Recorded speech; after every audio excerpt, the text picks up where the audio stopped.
भक्ति, भजन और प्रवचन के अद्भुत संगम में डूबने के लिए सब्सक्राइब करें आस्था टीवी के YouTube चैनल को और ताजा अपडेट के लिए बेल आइकॉन पर क्लिक करना न भूलें।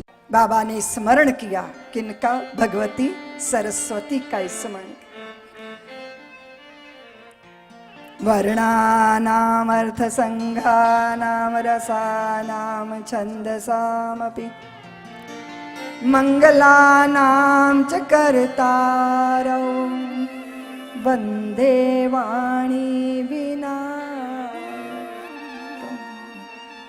कभी आश्चर्य होता है कि हम भारतीय सबसे पहले विनायक की वंदना करते हैं, गजानन की वंदना करते हैं, गणेश की वंदना करते हैं, लेकिन यहाँ श्री तुलसीदास जी महाराज ने वंदे वाणी पहले भगवती सरस्वती की स्मरण किया। भगवती का स्मरण किया क्योंकि वे बुद्धि में प्रकाश देंगी।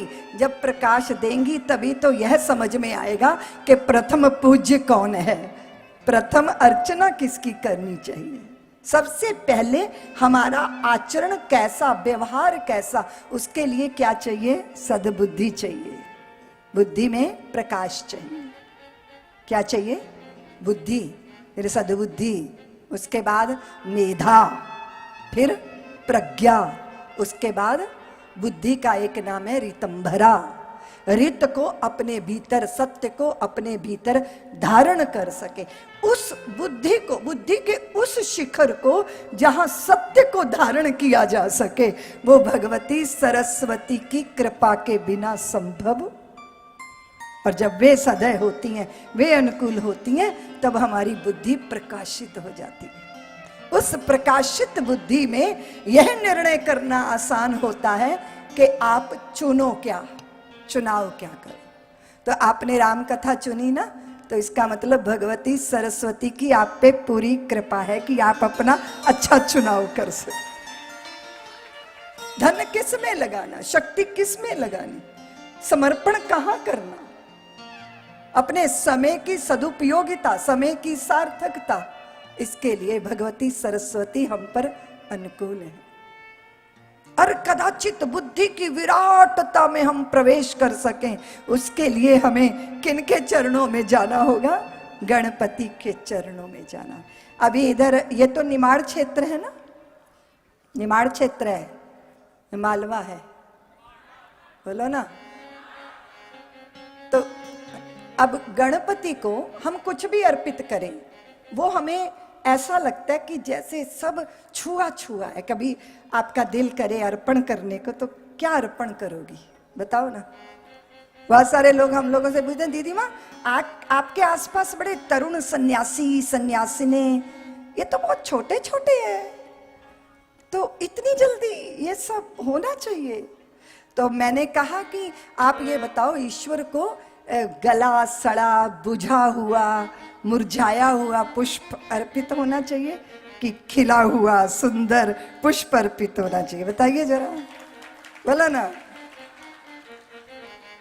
अपनी जिंदगी का समर्पण करना है तो कब करना है?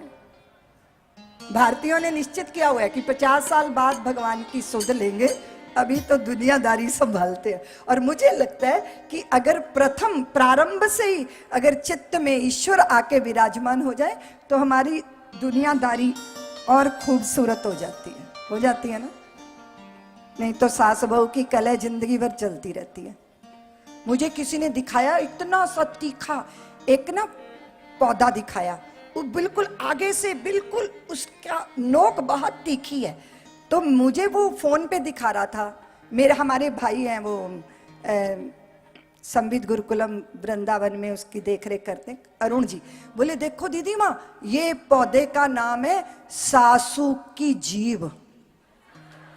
मैंने कहा सासू की जीभ, ये क्या? ये तो मैंने पहली बार नाम सुना। तो फिर उसने दिखाया कि कैसे पूरा आगे से तीखा है, जैसे सास की जुबान बड़ी तीखी होती है ना, ऐसा ही है ये पौधा। मैंने कहा धन्य हो महाराज, नामकरण करने में तुम लोग बड़े श्रेष्ठ हो, लेकिन ये सास नाम का शब्द है ना जो बड़ा बदनाम हो गया। लोग कहते हैं दीदी माँ सास ऐसी होती है जो सांस नहीं लेने देती। मैंने कहा ऐसी बात तो नहीं है, आजकल तो बहुत प्यारी प्यारी सासू माँ बहू को बेटी की तरह लेती है ना, और ये इसी वजह से सब बड़ा सुखद सुखद लगता है, अच्छा लगता है।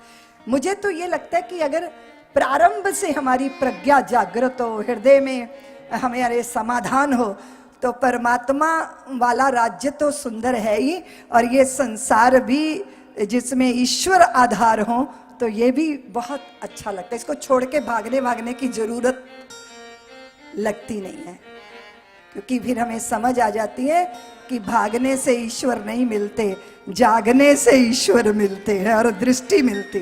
और दृष्टि मिलेगी तो हम जगह जगह ये सोनी सोनी सूरतों वाले मेरी माला के मन के हैं देखता जाता हूँ, इबादत होती जाती।